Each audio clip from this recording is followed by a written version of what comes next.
الحمدللہ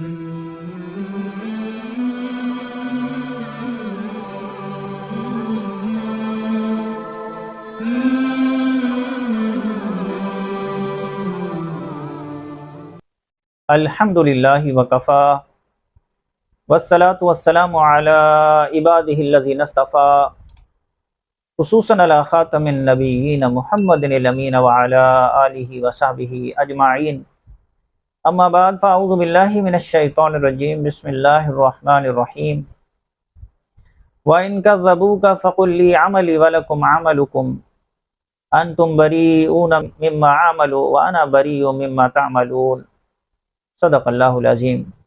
رب اشرح لی صدری ویسر لی امری واحلل عقدۃ من لسانی یفقہوا قولی۔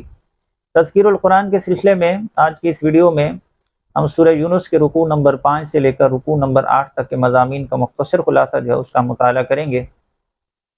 رکوع نمبر 5 جو ہے یہ آیت نمبر 41 سے لے کر آیت نمبر 53 تک ہے، اور اس رکوع میں بتایا گیا کہ روز قیامت جب لوگوں کو اٹھایا جائے گا تو محسوس کریں گے کہ دنیا کی زندگی کی مدت ایک گھڑی یا اس سے بھی کم تھی۔ یقیناً خسارے میں رہے وہ لوگ جنہوں نے اس قلیل مدت کی زندگی کو غفلت میں گزار دیا۔ اللہ تبارک و تعالیٰ نے تو لوگوں کی ہدایت کے لیے رسول بھیجے اور لوگوں کو اصلاح کے لیے مہلت بھی دی۔ جب مہلت ختم ہو گئی تو پھر انہیں ملیا میٹ کر دیا گیا، لیکن کسی کے ساتھ کوئی ظلم نہیں کیا گیا۔ کیا آج زمین پر بسنے والے عذاب کے منتظر ہیں؟ کیا عذاب کے آنے پر توبہ کریں گے؟ اس وقت کی توبہ ہرگز قبول نہ کی جائے گی۔ رکوع نمبر 6 جو ہے یہ آیت نمبر 54 سے لے کر آیت نمبر 60 تک ہے، اور اس رکوع میں قرآن کریم کی عظمت کی 4 شانیں بیان کی گئی۔ یہ انسانوں کے دلوں کو غفلت سے نکالنے والی نصیحت ہے، ان کی باطنی بیماریوں یعنی دنیا کی محبت سے پیدا ہونے والی برائیوں کا علاج ہے، انسانوں کے عقائد و اعمال کی اصلاح کے لیے ہدایت ہے، ایسے مومنوں کے لیے دنیا اور آخرت میں رحمت کا باعث ہے جو اس کی دی ہوئی ہدایات پر عمل کرتے ہیں، اور اس میں کوئی شک نہیں کہ قرآن اللہ کی رحمت اور فضل کا مظہر ہے۔ لوگوں کو چاہیے کہ وہ قرآن جیسی نعمت کے حصول پر خوشیاں منائیں، قرآن کو سمجھنے، اس پر عمل کرنے اور اس کے احکامات کے نفاذ اور اس کی تعلیمات کو دوسروں تک پہنچانے والی خدمت اس مال متاع سے کہیں بہتر ہے جو دنیا دار لوگ جمع کرتے ہیں۔ رکوع نمبر 7 جو ہے یہ آیت نمبر 61 سے لے کر آیت نمبر 70 تک ہے، اور اس رکوع میں ارشاد فرمایا گیا کہ اے نبی صلی اللہ علیہ وسلم آپ کسی حال میں نہیں ہوتے، اور اے لوگوں تم کوئی عمل نہیں کر رہے ہوتے مگر اللہ دیکھ رہا ہوتا ہے۔ خاص طور پر ایک عمل کا نام لے کر ذکر کیا گیا، اور وہ ہے تلاوت قرآن۔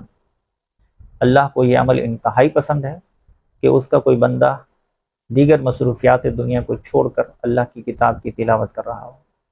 اس رکوع میں پھر مزید فرمایا گیا کہ اللہ کے دوست یعنی اولیاء اللہ وہ پاک باز ہستیاں ہیں جن کے دل نور ایمان سے منور اور اعمال جو ہیں وہ تقوی یعنی اللہ کی اطاعت سے مزین ہوتے ہیں۔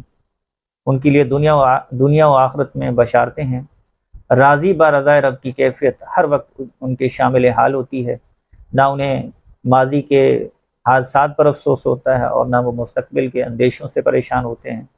اللہ ہمیں بھی ایمان اور تقوی کی سعادتیں جو ہے وہ عطا فرمائے، آمین۔ رکوع نمبر 8 جو ہے یہ آیت نمبر 71 سے لے کر آیت نمبر 82 تک ہے، اور اس رکوع میں حضرت نوح علیہ السلام کی اپنی قوم کے ساتھ آخری گفتگو کا ذکر ہے۔ انہوں نے قوم سے کہا کہ اگر میری تبلیغ تمہیں ناگوار محسوس ہو رہی ہے تو پھر تم میرے خلاف جو کر سکتے ہو کر لو، میرا بھروسہ اللہ پر ہے، اور تم ذرا غور تو کرو میری تبلیغ بڑی بے غرضی کے ساتھ ہے، میں نے تم سے اس پر کوئی اجر نہیں مانگا۔ بدقسمت قوم کی اکثریت نے ان کی دعوت حق کو جھٹلایا اور آخر کار ہلاکت سے دوچار ہوئی۔ دعوت حق قبول کرنے والے عذاب سے محفوظ رہے اور زمین کے وارث بنا دیے گئے۔ اسی طرح سے حضرت موسیٰ علیہ السلام اور حضرت ہارون علیہ السلام نے فرعون کو اور اس کی قوم کو دعوت حق دی اور معجزات کے ذریعے حق کا ثبوت پیش کیا۔ انہوں نے دعوت حق کا مذاق اڑایا اور معجزات کو جادو قرار دیا۔ معجزات کے مقابلے کے لیے ماہر جادوگروں کو بلایا، جادوگر مقابلے میں شکست سے دوچار ہوئے۔